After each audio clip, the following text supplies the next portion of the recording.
Gente, tudo bem? Dá para me escutar direitinho? Ou o áudio tá ruim? Porque não vou mentir, eu coloquei um ventilador aqui, gente, na minha frente, porque tá fogo hoje. E, como a Camila falou, hoje a gente preparou uma roda de conversa, né? Vai ser algo bem dinâmico, mas o tema que a gente vai usar aqui na roda de conversa hoje é o tema que ao longo da semana a gente veio trazendo várias coisas diferentes, né, sobre o tema da violência contra a mulher, os tipos de violência, o ciclo da violência, para hoje, no sábado, a gente conseguir fechar e discutir tudo isso, discutir tudo que for surgindo aqui ao longo da conversa. Então, professor, a gente pode ser que tenha alguma dúvida, a gente precise pegar por aqui. Eu não estou prestando muita atenção aí, gente, nas perguntas subindo.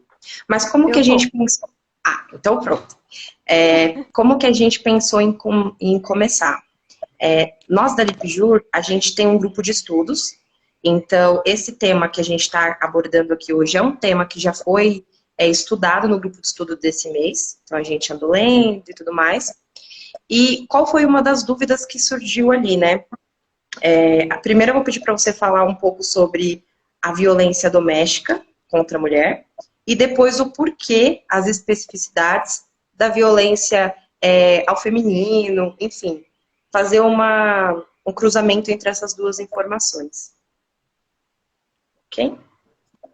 Ok. Bom, gente, obrigado pelo convite. É sempre um prazer poder falar sobre violência, né? Bom, pensando na questão da violência doméstica, é importante a gente fazer uma diferenciação conceitual, né? Quando a gente fala em violência doméstica, a gente está dimensionando o espaço onde essa violência ocorre. No caso, seria o espaço doméstico.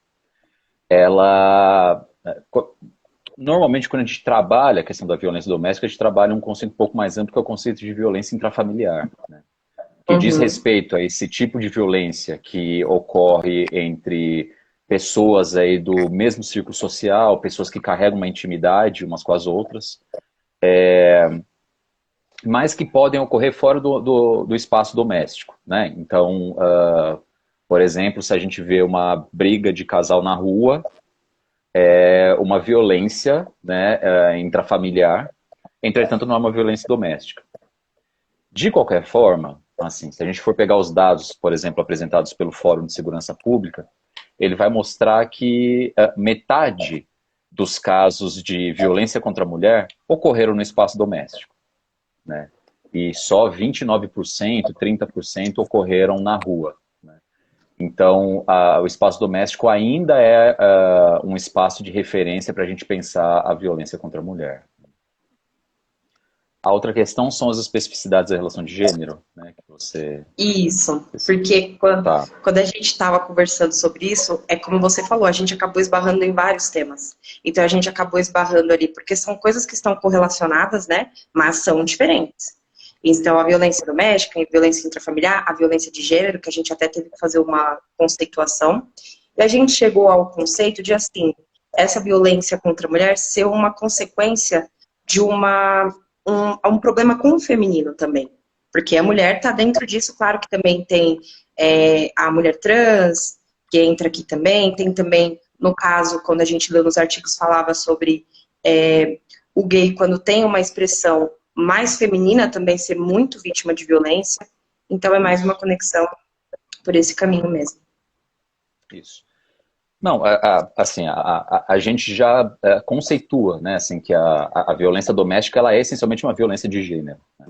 Uhum. Porque ela está estruturada, a base dela é um poder patriarcal, que é um poder de gênero, né? Então, assim, é sempre importante a gente pensar o seguinte, tá? Assim, primeiro, o que é gênero? Então, gênero basicamente são, assim, são diferenças, né, que são construídas socialmente e que aí variam historicamente, conforme a comunidade, a regionalidade, etc. As relações de gênero, aí sim constituem relações de poder. E a gente não precisa ter muitos neurônios para perceber que a relação de gênero que incide, que fundamenta a nossa sociedade, é a da dominação masculina. Tá? É importante a gente colocar isso pelo seguinte, porque a gente tá fazendo referência, então, a um fenômeno social. A dominação masculina ela é um fenômeno social. É, eu digo isso porque, assim, tá, a gente pode encontrar, de repente, aquela pessoa que fala, não, mas, Thiago, o meu vizinho aqui, ele apanha da mulher dele. Ok, a gente tem casos, tá, assim, que Tem. tá bom, que homens apanham de mulheres, que homens se submetem a mulheres, mas isso não constitui um fenômeno social. Isso não muda. Pode ter casos aí de homens que se submetem a mulheres, mas isso não muda, por exemplo, a estrutura nossa social, que organiza os lugares, as significações do gênero, que é a estrutura do patriarcalismo. Então isso é fundamental para a gente pensar a violência doméstica, tá? Bom, o que constitui, então, essa violência de gênero? Eu retomo sempre, tá, a hipótese de que a gente ainda reproduz as raízes fundamentais da família patriarcal, que a gente encontra como aí, que a gente encontra sua raiz no período colonial. Tem muita gente que atribui que, enfim, bom, a gente já vive numa sociedade pós-patriarcal, em que se enfraqueceu o poder do pai, o poder do homem, a mulher ela assume lugares de protagonismo, etc, etc, etc. Bom, isso pode servir para a Suíça, de repente, tá? Assim, para um país como o Brasil, em que a gente vê um número elevadíssimo de feminicídio, a gente ainda mantém, eu discordo dessa hipótese que a gente vive numa sociedade pós-patriarcal. É óbvio.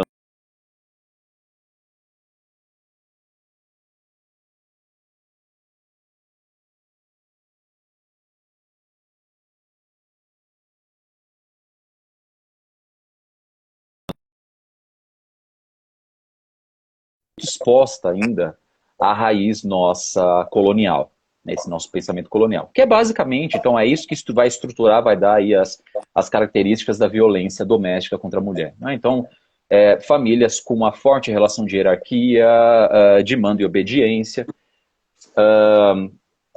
e que, né, nessa característica faz aí uma distinção entre essas diferenças socialmente construídas, que são as diferenças de gênero, transformando-as em desigualdade.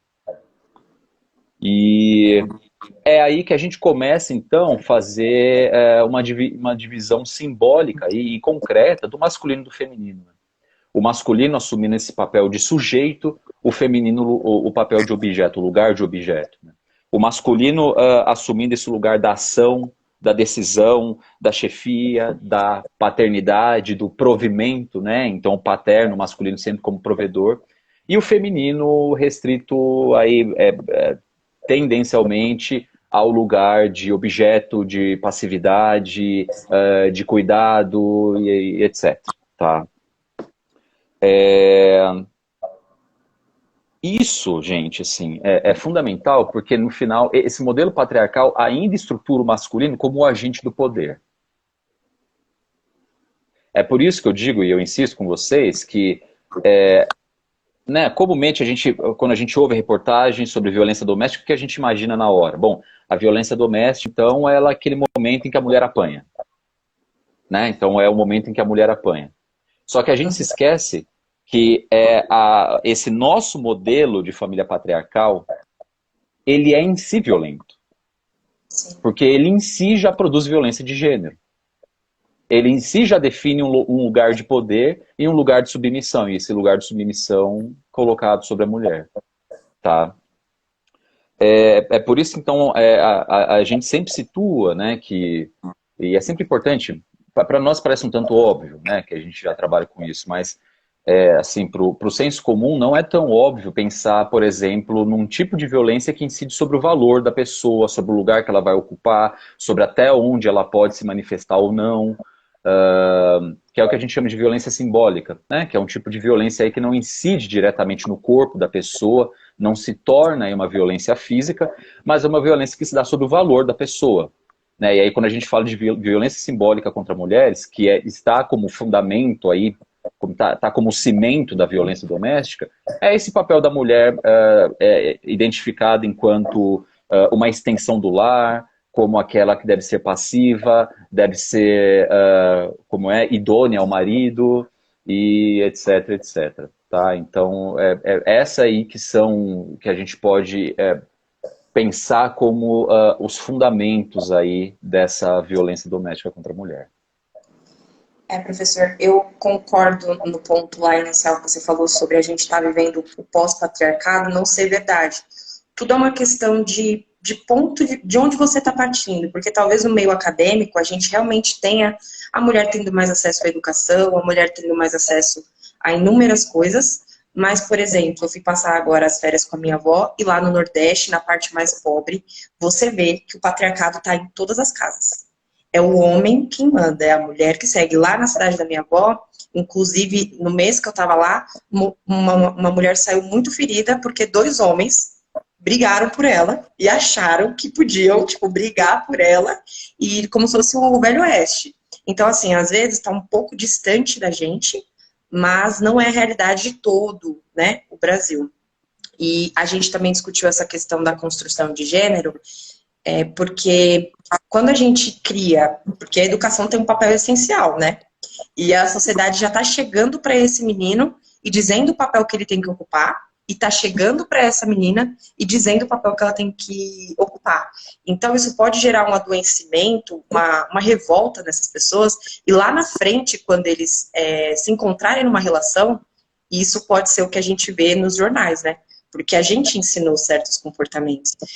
Na escola, se o menino bate na menina, a gente vira e diz assim, não, ele bateu em você porque ele gosta de você. Releva. Quantas vezes eu não já ouvi isso?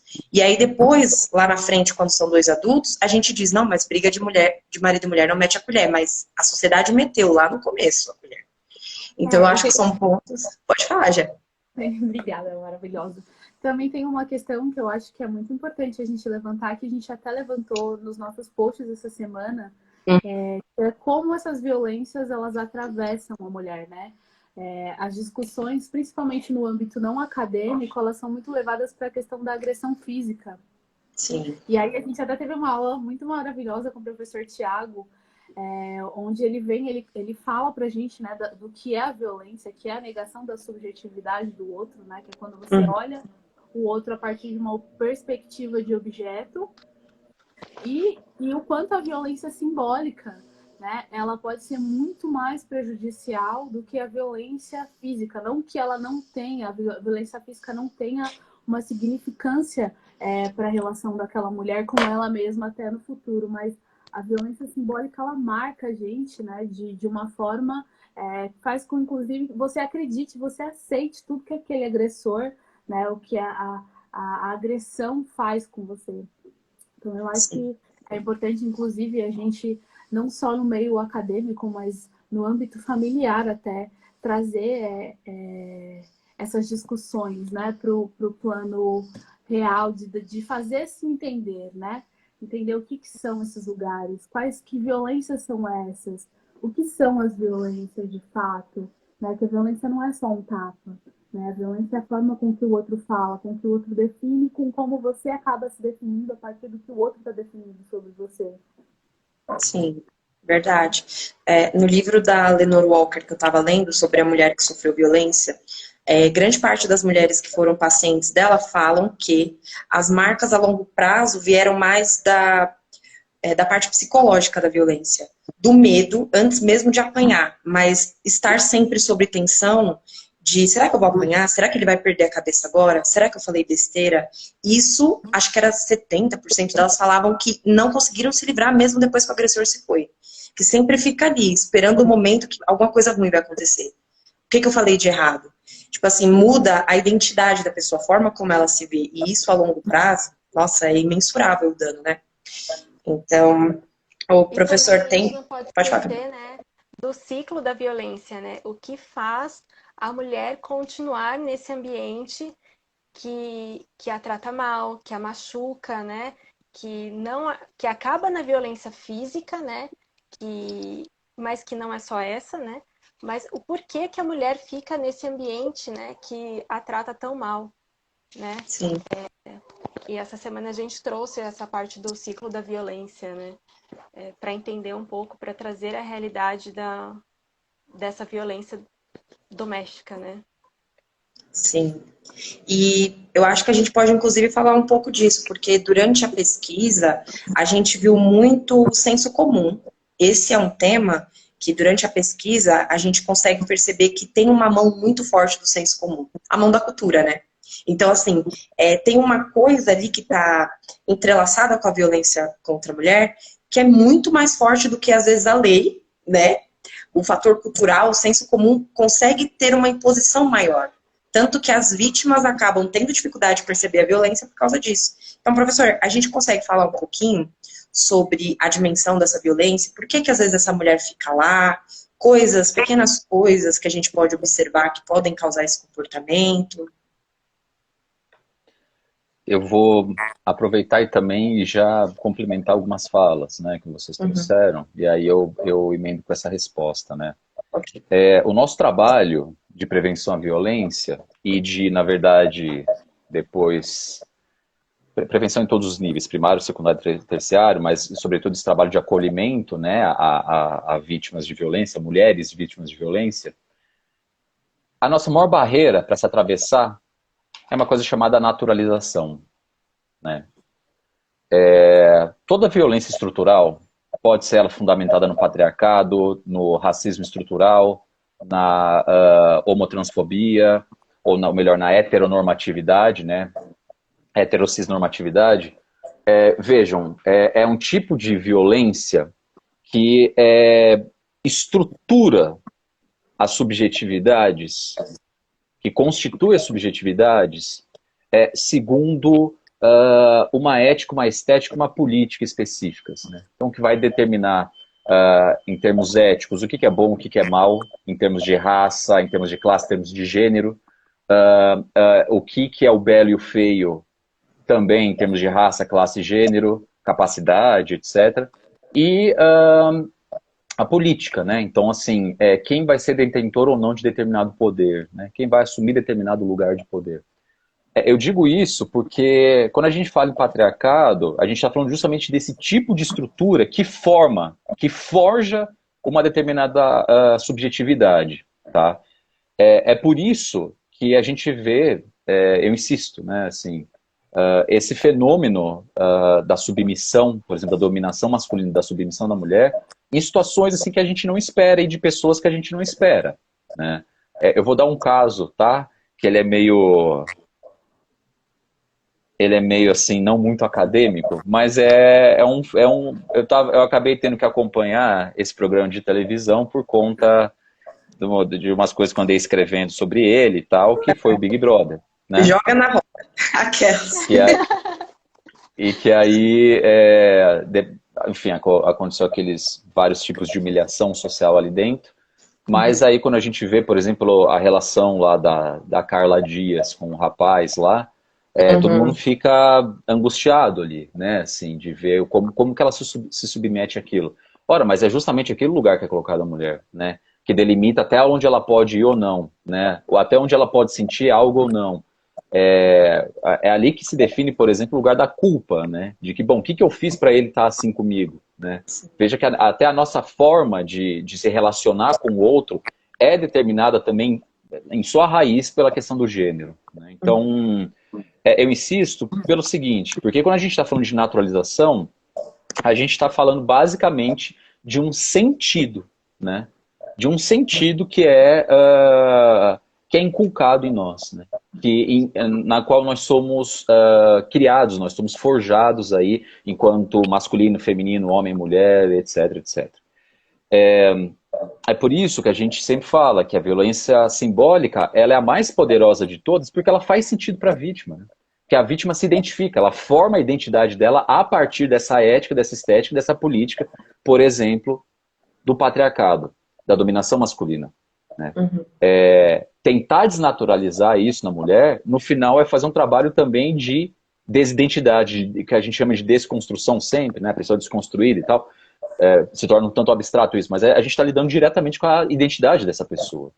Daí que é dificílimo. Eu vou dar um exemplo, que é um exemplo muito curioso que apareceu para mim faz 2 anos, que eu acho que revela essa estrutura que eu digo ética, estética, política de dominação. foi um caso que apareceu para mim pela primeira vez de uma violência doméstica inversa, vamos dizer assim. Em que era uma família extremamente pobre e quem se tornou a provedora, por ter curso superior, era a mulher. E o homem ficou ali nessa função doméstica.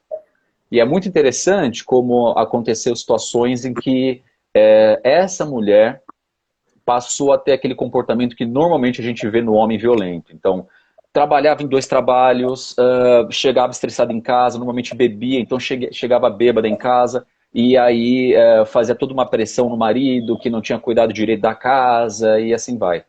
Só que o que chamou a atenção disso foi, ao conversar com esse marido que estava nessa posição,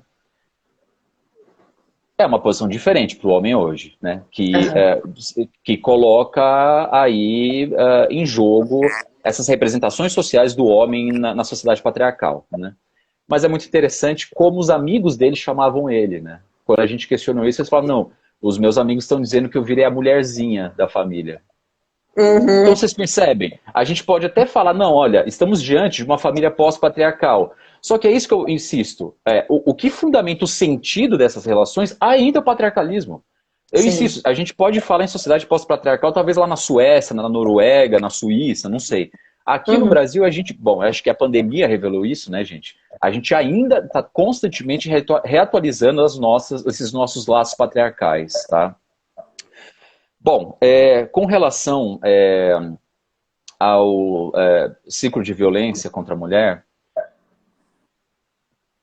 a violência física, né, que é só uma pequena parcela ali do ciclo de violência, né, que é o que a gente chama da fase aguda da violência, essa violência física, ela se estrutura e ela só pode existir, né, acho que pensando de novo a metáfora do iceberg, tá? Assim, a gente vai pensar a violência física como a ponta que aparece e toda a parte de baixo é a violência simbólica, né?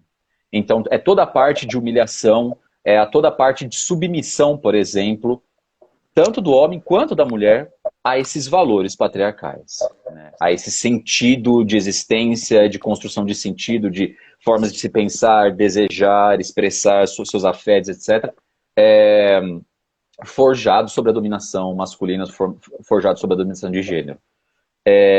Eu digo isso porque é só com uma potente violência simbólica naturalizada, que, por exemplo, faz a vítima defender esse tipo de violência que incide sobre ela, que é possível esse tipo de violência ela se sustentar apesar do episódio agudo de violência, que aí entra a violência física, entra o risco de morte, e que vem aí seguido da fase de apaziguamento, de lua de mel, que a gente chama, né? Em que aí normalmente é onde a mulher se sente culpada, né? Se sente culpada por quê? Porque aí entra novamente a intervenção da violência simbólica e toda a questão do que significa ser uma mulher numa família baseada numa sociedade patriarcal e assim vai. Então, assim, normalmente a dificuldade, né, de uma mulher sair desse tipo de relação vem justamente por conta dessa extrema naturalização das relações de gênero, tá? Dessas relações de poder, né, instituídas pela divisão de gênero. É óbvio assim, que a gente está falando isso de uma maneira mais global. Isso envolve meandros da vida da pessoa. Vai aí, quando a gente faz atendimento às vítimas de violência, revela aí meandros, como por exemplo a história de vida, né? Então eu sempre digo que existe essa violência intergeracional e que há casos em que a gente conversa com essas mulheres, a gente descobre que os pais dela viviam em situação de violência doméstica, os avós viviam em situação de violência doméstica e isso forma um certo padrão intergeracional. Há a questão, obviamente, que é um dos principais efeitos da violência simbólica, que é a destruição do alto valor da pessoa. Então a pessoa está totalmente esgotada, está totalmente desintegrada em termos subjetivos, a pessoa não consegue sair da relação. Há a questão da dependência financeira, dependência familiar, tá? Então tem muitos casos desses em que a gente... Aliás, eu sempre cito, tá, gente, o caso da Flor de Lis, né? Que logo depois de ocorrer essa situação, em que ela manda assassinar o marido dela, depois um repórter pergunta para ela, tá, mas por que você não terminou essa relação, né? Esperando chegar a esse ponto, né? Ela fala, não, porque Deus diz que a família é o que é de mais sagrado na nossa vida terrestre. Então, assim, tem todo um meandro aí, simbólico, político, econômico aí, que entra nessa circunstância que leva a mulher ainda a ficar presa num tipo de relação como essa. Sim. E, professor, aquelas, a gente pode até falar assim, deu o artigo para a aula de hoje, mas do Big Brother todo mundo vai opinar. Porque eu percebi que é uma coisa que está se... A gente via o Big Brother com o olhar, mas eu percebo que o pessoal está dando mais atenção a como as dinâmicas da sociedade estão, obviamente, sendo refletidas lá dentro. É como poder observar esses fenômenos mais de perto mesmo, e a gente sempre desfez disso. E sabe uma coisa que eu acho muito curiosa da naturalização? É que toda vez que eu vejo alguém abordando a questão da Carla e do Arthur, ninguém vai lá no comportamento do Arthur e fala, meu, por que esse cara não fala que não gosta dessa menina e não termina essa relação? É sempre nela. Meu, olha que vergonha a Carla tá passando. Olha como a Carla se humilha.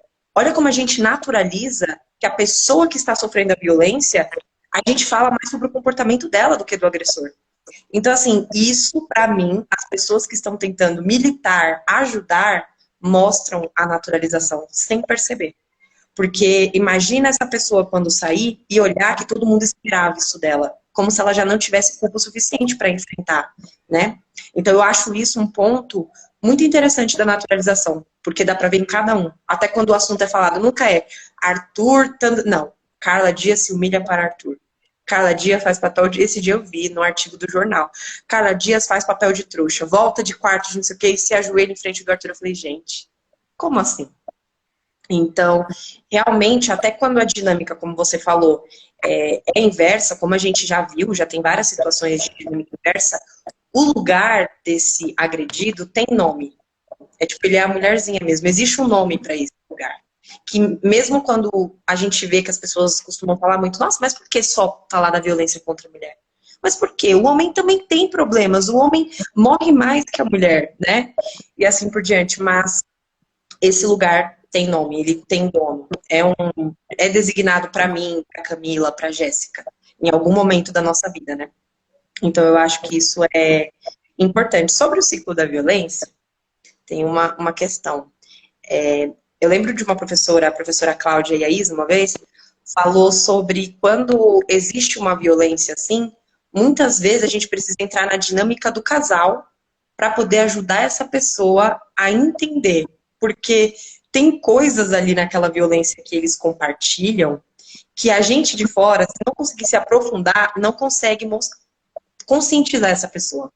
Porque tem pessoas que têm uma visão de relacionamento que é muito deturbada, que acha que aquilo que está acontecendo é normal. Tipo, ah, não, mas é que ele teve um dia ruim, por isso que ele gritou comigo. Na nossa dinâmica sempre foi assim. Ele é mais grosso mesmo, ele é mais agressivo. Então, o que eu acho que seria legal a gente falar aqui sobre como, em específico, dentro dessa relação íntima, é um espaço mais propenso, talvez não seja essa palavra, mas por que tem esse específico, essa chance específica dessa pessoa confundir? O que a gente pode atribuir isso? É os vínculos de afeto?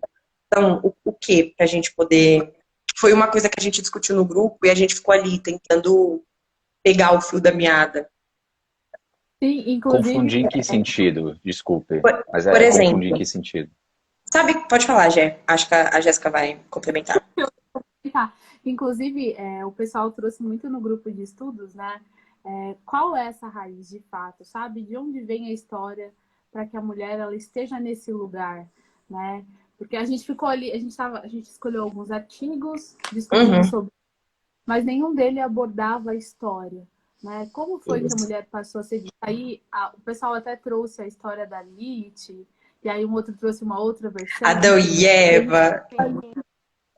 A gente ficou ali tentando entender em que momento. Será que isso foi uma questão bíblica, né, da religião? E aí o colega trouxe que talvez não tivesse sido da religião, talvez tenha um ponto antes, enfim. E aí isso acaba, eu acho que era isso que você estava falando, né? Acaba gerando algumas confusões, até para entender esse lugar, né? Que lugar é E, esse? E eu penso até para além, sabe? Eu não acredito muito em uma mudança muito rápida, mas como que a gente começa a pensar num processo, inclusive, de intervenção, né? sim.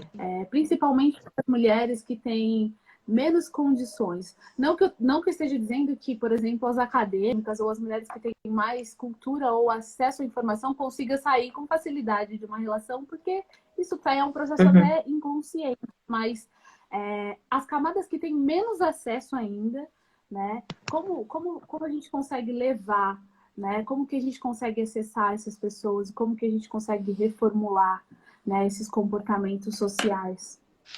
E, professor, vai dar trabalho, hein? Sim. Tem mais 2 horas de live ou não? Tem mais Ih, umas duas professor, horinhas de live? professor, foram 2 horas de grupo de estudo Duas e a horas de gente ficou discussão.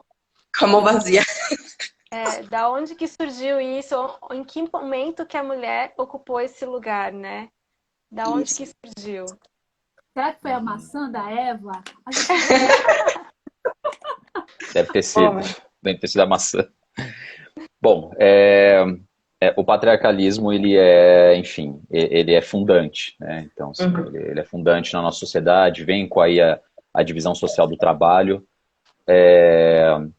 Então, ele é extremamente arcaico, né? Assim, o Pierre Bourdieu, né, no famoso livro dele, Violência Simbólica, ele traz, né, essa divisão do masculino e feminino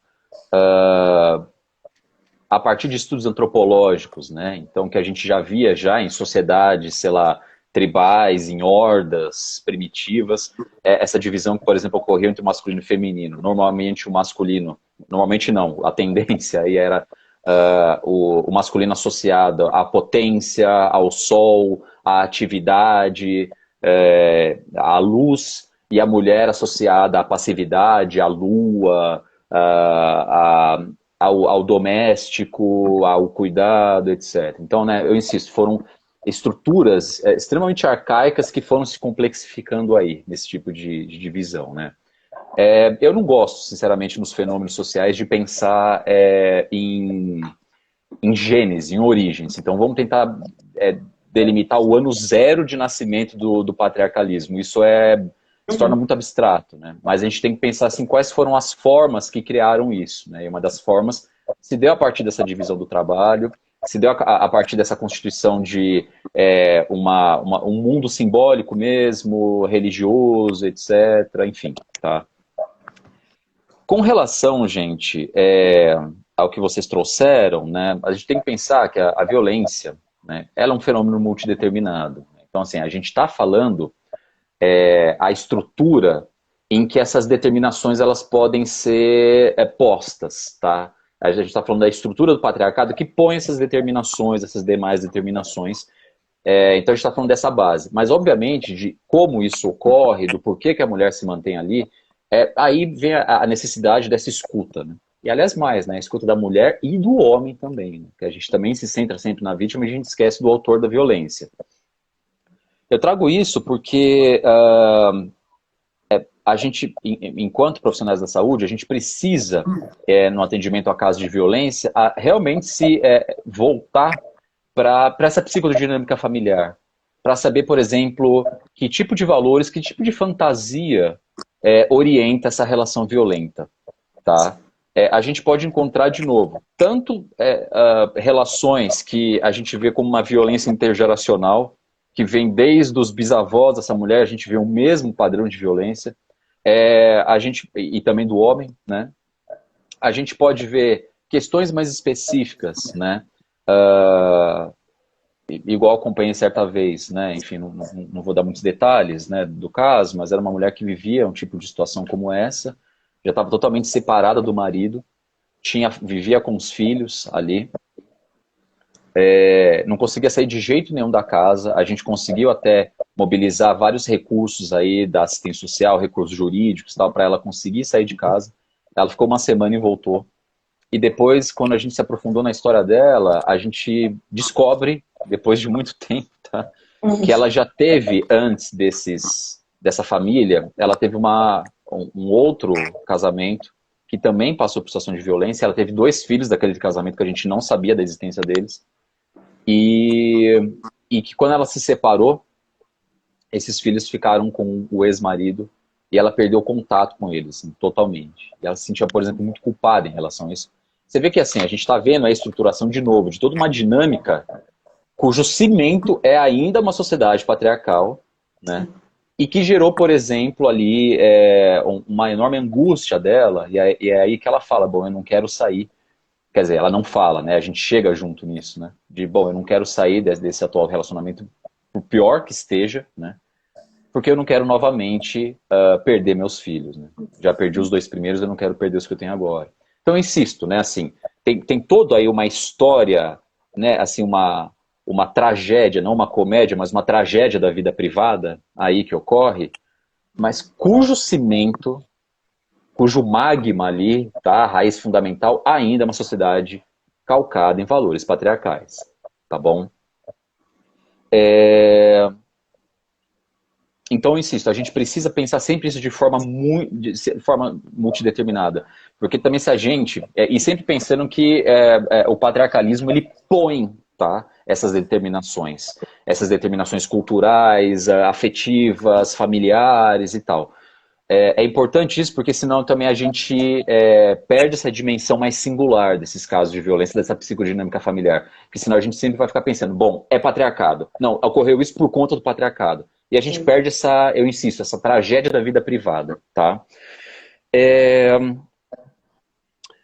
Eu volto, né, assim, pra gente pensar ainda nas questões que a Jéssica trouxe, né, de processo de intervenção.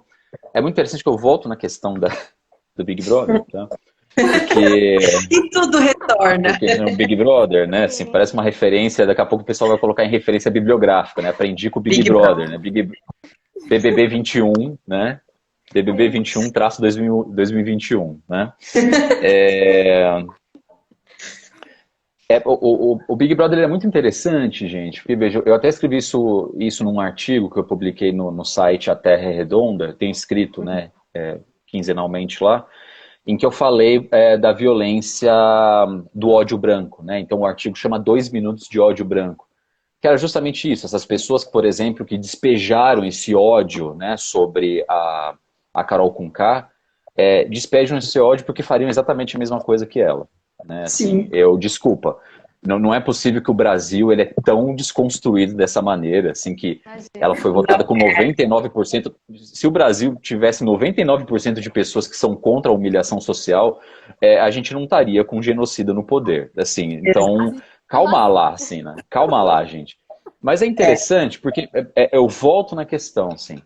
Também, gente, eu aposto, tá, toda a minha conta bancária de que a maior parte das pessoas que também se revoltam com o comportamento da Carla Dias estão vivendo isso. Ou reproduzem o comportamento do Arthur ou estão no mesmo lugar que ela, né?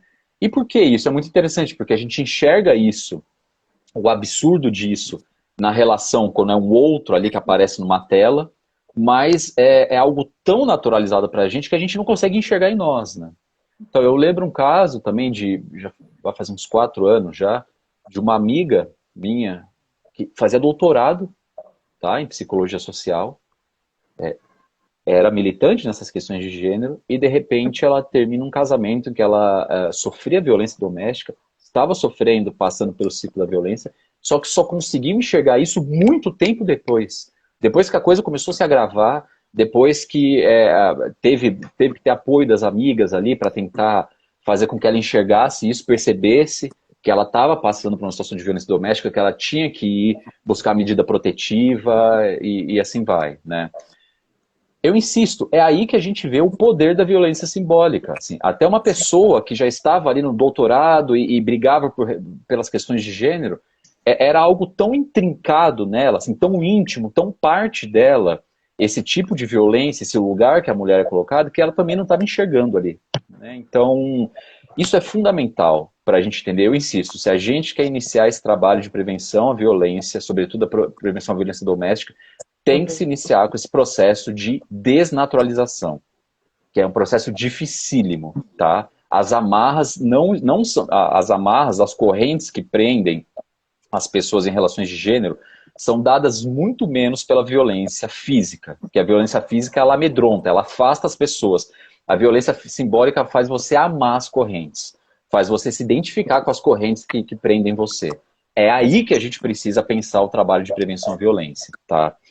E aí, pensando em processo de intervenção, gente, a gente encerra em 1 hora, né? Só porque eu tô falando sem parar aqui, de repente, não sei se o Instagram vai derrubar a gente. Eu já vou terminar de falar. Pode falar, professor. A gente até se atrasou. Em processo de intervenção, de novo, assim, a gente tem que pegar desde a da pessoa individual até pensar as mulheres enquanto um segmento, né? Um segmento aí acêntrico, né? Um segmento espoliado socialmente. Então, desde se pensar trabalhos individuais de discussão de gênero, tá? De debate, de desconstrução de gênero, tá? Debater, por exemplo, o que é ser mulher hoje com mulheres, debater o que é ser homem hoje com homens, fazer esse trabalho, seja em escolas, em UBSs, enfim, tá?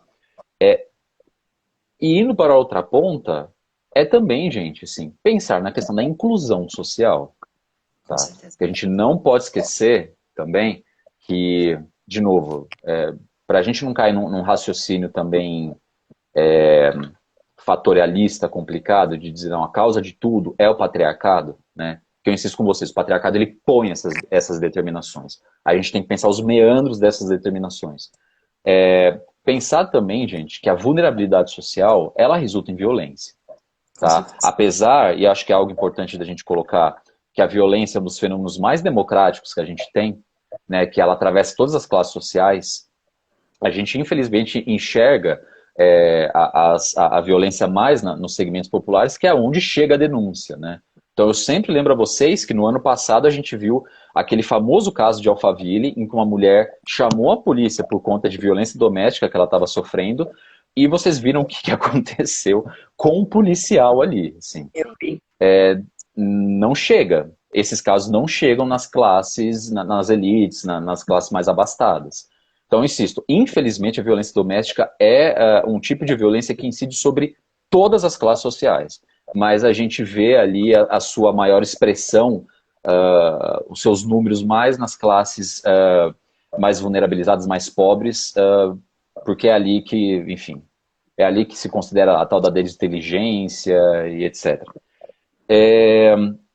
E aí, quando eu falo de vulnerabilidade, eu sempre insisto, a gente está falando de um movimento de exclusão social que se pode dar tanto pela vulnerabilidade material, tá, gente, mas também pela vulnerabilidade relacional, que é o que a gente encontra mais, essa vulnerabilidade nas relações, nas classes mais abastadas. Mas eu insisto com vocês, em momentos de crise, gente, é óbvio que a gente vê um aumento dos índices de violência também. Tá? Então, em momentos em que as pessoas estão mais vulnerabilizadas socialmente, a gente vê o aumento de violência. Então, é fundamental para a prevenção da violência, tá? O fortalecimento das políticas públicas. Tá? Não adianta chover no molhado, ficar fazendo trabalhinho só individual e achar que, bom, se a gente destruir todas as políticas públicas do país, mas ficar fazendo campanha de que, assim, se valorize que vai dar tudo certo, não vai dar, gente. É chover no molhado. Então é de uma ponta a outra. É desde ações individuais, mas também ações em termos de políticas públicas. Professor, eu tenho certeza, na verdade, que essa resposta é a melhor sobre por que a mulher continua lá. Dizer que tem multifatores é a melhor coisa, porque as pessoas estão esperando para um fenômeno complexo como esse, uma resposta pronta, uma resposta rápida, que não vai existir. E quanto mais cedo a gente aceitar que não existe essa resposta, mais a gente vai se dedicar para tentar olhar para o problema, né? Vamos olhar aqui o que está acontecendo. Quem vai me dizer por que não sai dessa relação é essa mulher. Ela pode me dizer falando, ou ela pode me mostrar com o histórico dela, com a forma como ela age dentro desse contexto. Então, se a gente vem também com uma resposta pronta, a gente deixa de olhar para esse indivíduo. E aí a gente não vai resolver mesmo. Então, eu acho que toda vez que alguém me pergunta, porque você sabe como que é isso na gente de psicologia, né? Pergunta uma coisa pra gente, então, Depende. Vai variar. Depende. Cada caso é um caso. E as pessoas ficam irritadas com o estudante de psicologia, eu acredito que como psicólogo, com essas nossas respostas. Mas os fenômenos são complexos. Eu te dar uma resposta meia boca não vai resolver. Então, Uma resposta pronta. isso, a resposta pronta não existe. E outra coisa, uma coisa que às vezes eu sinto que a gente finge muito é se tirar da situação, né? Deixar essa mulher lá e esse homem lá, mas não prestar atenção que esse agressor é um rosto conhecido. Isso é uma coisa que é imensurável, o valor de eu conhecer, de eu ter um vínculo. Uma pessoa te acerta no metrô, você vira, olha aqui, porque você não tem vínculo nenhum com aquela pessoa. Mas uma pessoa que você conhece, que você tem uma relação de amor, sexual, intimidade, a gente já parou para pensar? A gente não consegue nem se colocar nessa situação, né? Carol Conká, todos nós eu sinto que tem uma projeção com todo mundo do Big Brother. E é aquilo, em grupo a gente precisa encontrar alguém para odiar, né? E cada Big Brother é uma pessoa que nós elegemos para odiar. Enfim, a gente não consegue se decidir sobre a presidência, mas sobre quem odiar. O que já é. Quando a pessoa que a gente odeia sai, a gente elege outra. E o Freud explica esse psicologia. Isso mesmo, foi daí que eu tirei. Mas uma coisa muito importante de ressaltar é a rede de apoio, né? Que essa mulher, ela tem, né? Que muitas vezes as mulheres não têm conhecimento por onde começar, o que devo fazer. Depois que ela se reconhece nessa situação, por onde que ela vai, né? Então, essa é uma parte muito importante. Porque quando ela se reconhece, ela se sente perdida e sozinha. Uhum. Né? Porque quando passa isso para a família reforça. Não, você tem que continuar, ele vai melhorar. E aí volta tudo, né? Então ela não tem apoio dentro da própria família, da própria rede ali dela, né? Ela tem que saber onde procurar, né? E é bem complicado, né? A gente até teve um vídeo essa semana falando sobre essa rede, né? De assistência à mulher, o que ela faz, o que ela poderia fazer, né? E eu fico pensando, inclusive, o nosso olhar agora enquanto estudantes, né? Como se preparar para esse atendimento, né? Qual é a melhor base? Até eu acho que algumas pessoas aqui pediram indicações de livros sobre o tema, pediram para falar o livro da Walker, né? Mas como que a gente se prepara para esse tipo de atendimento? Qual é a melhor base, né? Quais são os desafios que esse atendimento pode nos trazer? Porque muita gente fica ali angustiada e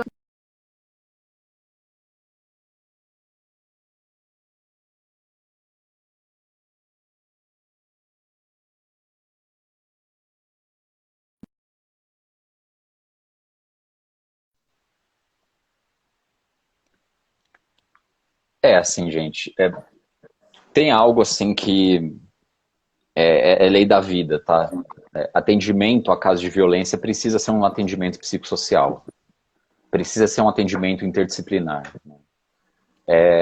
E aí eu insisto, né? E quando eu falo em atendimento interdisciplinar é justamente essa intersetorialidade que tem entre as ciências ali, a gente vai pensar tanto em termos de um diálogo entre as ciências, mas também entre os setores aí de cuidado, né, assim, institucionais, né, então, delegacia da mulher, juizado especial, os locais de acolhida à saúde, de fisioterapia, psicologia e etc. Precisa ser um olhar, tá? Quando a gente vai pensar psicologia, pode ser uma psicologia totalmente clínica, de repente a gente vê como uma indicação, né? Essa mulher sempre tem que passar por um atendimento psicossocial para fazer a avaliação, e depois a gente vai fazer os encaminhamentos. É muito perigoso a gente sempre reduzir os casos de violência a um problema de psicologia clínica, achando que de repente a mulher precisa trabalhar as habilidades sociais dela, ou sei lá, o complexo de Electra dela, tá? Assim, tem que tomar muito cuidado com isso, porque senão a gente também começa a patologizar a vítima, né? Eu vejo como necessário e fundamental o trabalho da psicologia social nessa hora, tá? Que vai pensar o sofrimento do indivíduo como uma expressão não apenas individual, mas também como resultado de uma expressão política, como um sofrimento político também, né? Então, isso, assim, se a gente não fizer por esse viés, é capaz a gente cair em perspectivas extremamente problemáticas que vão culpabilizar a vítima.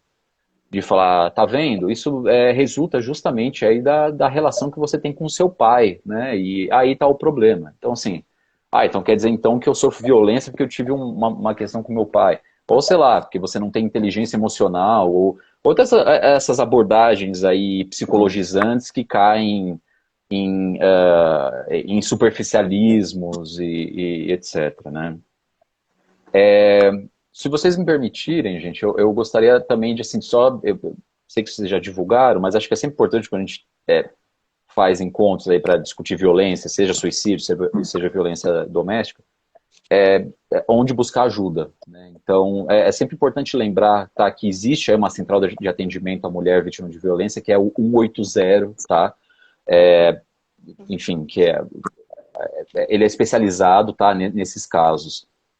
Sempre buscar delegacias da mulher, tá? Apesar dos pesares que a gente ouve às vezes do que as mulheres enfrentam ali, mas é um direito delas. Tem algo pouco falado quando a gente traz lugares de onde pedir ajuda, que são os juizados especiais de violência doméstica e familiar contra a mulher, tá? Então, juizado especial, tá? É um lugar de referência importantíssimo e pouco falado, tá? Quando a gente identifica casos e onde encaminhar essas mulheres. Tem centros de referência da mulher, dependendo das cidades, tá? E sempre contar, lógico, com as políticas públicas da INE. Então, com as unidades básicas de saúde, os CREAS, né? Então, centros de referência especializados de assistência social que vão cuidar desses casos, tá? E sempre lembrar da importância da Lei Maria da Penha, tá? Que ela conseguiu definir justamente também os serviços e os direitos dessa mulher vítima de violência, né? Não sei se vocês sabem, mas antes da Lei Maria da Penha, foi criada em 2006, né? Um homem autor de violência, a punição que ele sofria era pagar cestas básicas, era uma coisa ridícula, né? Absolutamente ridícula. O que já revelava também um poder patriarcal aí. Então ele pagava a cesta básica, voltava para dentro de casa e aí terminava de concluir o trabalho que ele estava fazendo e matava a esposa, né? A sua cônjuge, enfim. A Lei Maria da Penha, ela, além de ter um rigor sobre a punição sobre o homem, né? Mas ela garantiu mecanismos protetivos como uma medida protetiva, né? Garantiu também essas residências, né? Esses espaços provisórios para mulheres vítimas de violência, né? Então, assim, conseguiu fazer uma teia protetiva muito mais complexa do que a gente simplesmente ficar punindo o autor da violência, tá? Também queria aproveitar só, se vocês me permitirem, peço desculpas, para dizer que nesse semestre a Uninove, ela fechou um convênio com o Tribunal de Justiça de São Paulo, tá? E a Uninove vai se transformar agora num polo de referência no atendimento a vítimas de violência, tá? E eu fico muito feliz de fazer parte, tá, dessa frente. E também, como vocês falaram no início, né, o meu estágio é em prevenção à violência. Ele tem várias frentes, né? Tem um atendimento a mulheres vítimas de violência. E também tem agora, que a gente está oficializando nesse ano, grupos de apoio a mulheres vítimas de violência, tá? Talvez daqui a 2 semanas a gente inaugura ele, a gente vai fazer toda uma divulgação aí, mas também trazer isso, uma forma também de ter um espaço em que elas possam se reconhecer, não apenas um sofrimento individual, mas um sofrimento político em comum. Tá? Sim. Acho que essas coisas que a gente falou aqui deixam bem claro como que é essencial a gente focar na vítima, né? Porque às vezes a gente acaba sendo bem punitivo mesmo, mas a pessoa vai continuar desamparada, mesmo quando o agressor for autuado ou não, enfim, ela fica ali, desamparada. Então essas coisas que a gente discutiu aqui, tanto que a Uninove está fazendo a parceria, quanto dentro das políticas, seja as casas-abrigo, seja o apoio psicológico, são coisas que, assim, a gente tem que divulgar mais para a pessoa entender, se cuidar, Porque muitas vezes a pessoa acha que tá tudo bem, né? Não busca o autocuidado e acaba com sofrimento continuado. Então, Rogério, tem mais algumas perguntas aí de alguém? Você quer? Tem sim. A Joana perguntou o seguinte: professor, a vítima que chega ao atendimento clínico com essa historicidade, qual é a melhor forma de agir do psicólogo clínico? Ah, já na clínica, né? Já na clínica, tá.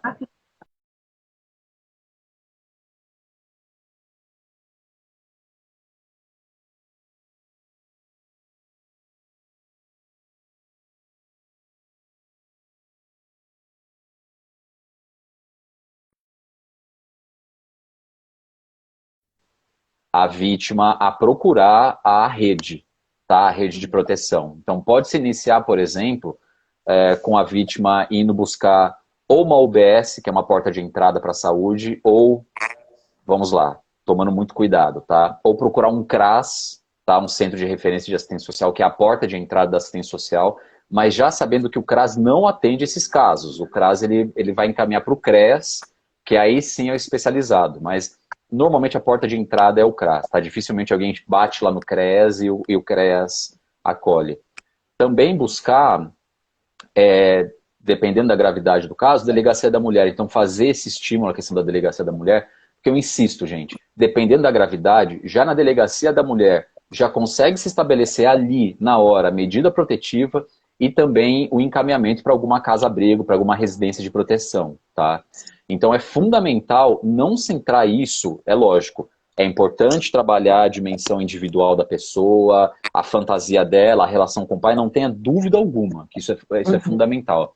Mas a gente precisa tratar isso de forma psicossocial, de uma forma ampla. E aí é importante estimular a pessoa a buscar esses lugares. Eu quero fazer uma pontuação, porque eu acho que veio uma outra dúvida aí também, que eu até falei isso nessa semana no meu grupo de supervisão. Gente, há algumas situações em que é extremamente válido e é extremamente necessário que a gente quebre o enquadre clínico, o enquadre analítico e etc. Que é quando a pessoa está correndo risco de vida, tá? Seja risco de suicídio, então a pessoa chega e fala, vou sair daqui, vou me matar, ou, sei lá, a pessoa chega e fala, olha, eu tô correndo risco, eu vou chegar em casa hoje, é capaz de eu ou apanhar de uma forma mais grave ou ele me matar. Gente, nessa hora, tá? Sem medo, tá? De ser punido eticamente, o profissional de psicologia ele pode quebrar o enquadre, tá? E acompanhar a pessoa fora da clínica, tá? Pode, por exemplo, se de repente a pessoa não tem energia para ir para uma delegacia da mulher, a psicóloga ou o psicólogo pode acompanhar a vítima até lá. Isso é um caso que, aliás, se precisa quebrar o protocolo, tá bom? O enquadre, aquela rigidez clínica, tá? Então, importante pontuar isso porque as pessoas ficam assim, tá, mas eu fico refém ali e se a pessoa não conseguir, ela não tiver energia, acompanhe, se ofereça para acompanhar, não tem problema algum. Obviamente, mantendo o enquadre fora também.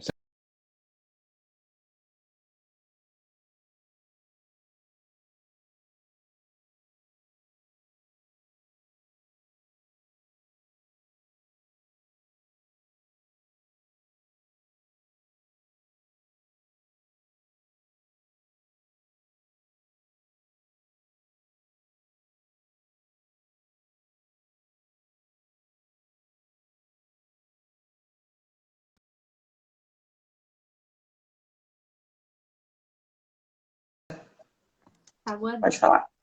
Ele tá aguardando chamar. Nossa, mas eu não tô conseguindo achar ele aqui. Vocês conseguem? Achei, agora foi. A gente não consegue chamar aqui. Agora foi. Oh, meu, e ainda por cima ficou pior, porque eu fiquei falando, gente, vai cair e o vídeo tava pausado. Oi, professor. Quanto tempo? Fomos expulsos. Fomos, mas, professor, muito importante o que você estava falando, pode retomar. E eu não consegui avisar a gente porque o vídeo estava carregando. E aí eu estava falando e eu acho que vocês não estavam nem vendo. Então, pode continuar sobre quebrar o enquadre. Não, eu já estava até no finalzinho já, né? Assim, até quando cortou eu tinha terminado de falar. que eu falei, que a gente pode quebrar o enquadro, a gente pode acompanhar o paciente da clínica, até uma delegacia da mulher, por exemplo, se precisar, de repente, se a pessoa estiver extremamente fragilizada, e mantendo, claro, assim, o enquadro nessa hora. Então, não é simplesmente porque você saiu da clínica, ali do consultório, que você vai ficar trocando foto de família com a pessoa e virou melhores amigas, melhores amigos fora dali. Então, assim, é manter isso, mas é fundamental, tá? Assim, é fundamental o profissional de psicologia saber disso, tá? Que é possível fazer isso. Tá, perfeito. Professor, o pessoal tem pedido referências bibliográficas, livros ou artigos que possam ler sobre o tema, né? Que você acha que é importante que vá somar para o processo de aprendizado. Nossa, livros tem uma vastidão, tá? Depende do tema, né? Então, dá para se pensar, então, a questão da violência simbólica, né? A partir do livro do Pierre Bourdieu. Pena que se eu soubesse que vocês iam falar de livro, eu pegava na minha estante ali e deixava tudo aqui mostrando. Depois Mas, a gente pode postando também. eu acho que a gente pode fazer isso, de repente. Eu de cabeça agora aqui, eu vou... Aí eu posso passar depois para vocês a lista, aí vocês postam. Tá bom, então acho que... mas para quem perguntou, o que eu li eu acho que é Better Woman, o nome do livro da Lenore Walker. E o outro que é Mulheres que Matam. Então eu li os dois, era dos dois que eu estava usando aqui. Ô professor, esse ponto aí de quebrar o enquadramento, acho que é muito importante, porque tem muita gente que não sabe. A professora Cláudia falou na aula e muita gente não sabia disso. Então, é um ponto muito importante mesmo. Então, assim, eu insisto, só se quebra, aí depende da avaliação, tá? A gente quebra quando a gente vê que a pessoa está em risco. Sim, tá? Ela falou suicídio. Isso. Se obviamente que é frustrante pra gente, nessa hora dá vontade de acompanhar em qualquer momento, mas há casos em que, assim, né? Lógico que a gente nunca vai coadunar com uma situação de violência, mas há casos em que a gente sabe que a pessoa vai sair dali, ela vai sofrer violência, uma violência talvez com menos agravos, mas vai sofrer mais, né, aquela coisa que a gente ainda, eu insisto, é só em situação de risco de vida, isso a gente deve, tá, quebrar o enquadro nessa hora. Ok, você tem mais perguntas, já? Não. Não, acho que não. Todas que tinha eu já fiz, já foram embutidas. Então é isso. Então, acho que a gente terminou, né, gente? Alguém quer falar alguma coisa? Só agradecer mesmo a oportunidade de aprendizado. E muito obrigada, professor. As meninas querem falar alguma coisa? Eu quero. Eu quero agradecer e falar que eu estou muito feliz com essa abertura do campo na Uninove, porque eu fico pensando que é muito importante que o estudante tenha um contato mais próximo com essa situação, porque é uma área que precisa muito que a gente se especialize, que a gente tenha um olhar acolhedor e é uma oportunidade de desenvolver isso. Aquelas espero estar lá, semestre que vem. E é isso. Gente.